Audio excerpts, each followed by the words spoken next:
So, as the name of the title of this video, and I have this material, the same name, atmospherical fog color. And if I open this is an empty map. And if you go to the palettes, we have this first node, very first node. So you can drag it here. And what the use of this, you can see the tooltip. It says exactly what it does, but in action, I will show you how it works exactly.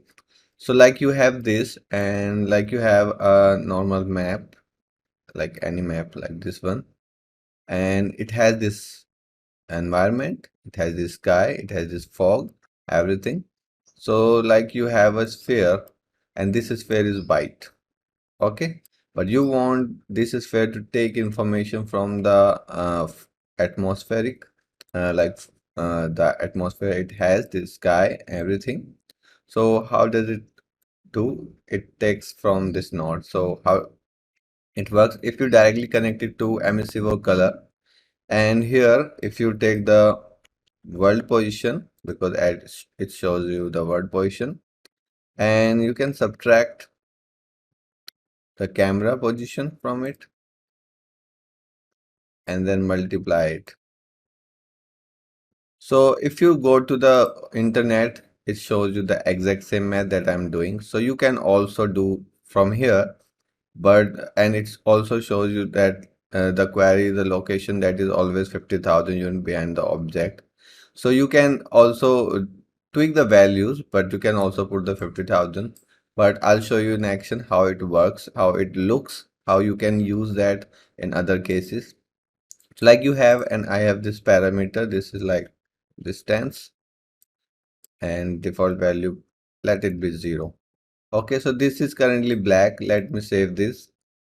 And if I right click and make an instance of this, and I'll apply this to the sphere because this is selected, and this is still black. So if I make the values of that distance 50,000 according to the Apex document, see what it happens. Let's take the color from the environment. So if I go down, you can see it's exactly taking that atmospheric thing. So the bottom is darker and the top is whitish from the cloud. Okay, and you can increase or decrease this. And it works on a distance. So like if you have a sphere here and one here, and all have applied the same material. So now if I decrease this, you see the near sphere is becoming darker first, although all have the same material, then I'm decreasing it, then it's becoming darker. So it works on distance. So if I rotate the camera, now it's whiter. So it works on distance. And like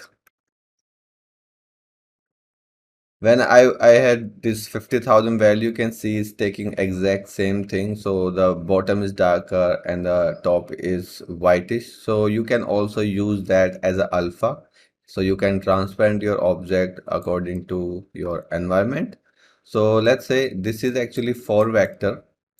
And if you take the mask, Shift C, and you can take the alpha from it, alpha, and you can multiply that alpha with a value, or you can directly connect it. I'll also saturate it so value will be there, and I'll connect it to opacity, and let's say this is default, and the emissive, let's say I have red color, emissive or base color anywhere, and we have opacity here, this one.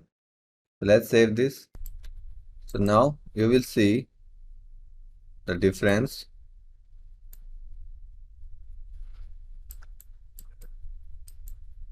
Let me show you the values. If I'm increasing, okay, it's not working the way it should. Okay, so actually it's working invertly. You can see the bottom is little darker, but the top is little transparent, more transparent. Okay, so you can invert it if you want. So I can take the 1 minus. Now save. Now you can see the bottom is more transparent. See, and we can also play with this. Okay, so you can use it to fade your objects and to merge into the environment if you want that. So this node is very useful. Okay, so thanks for watching. Keep learning. Bye bye.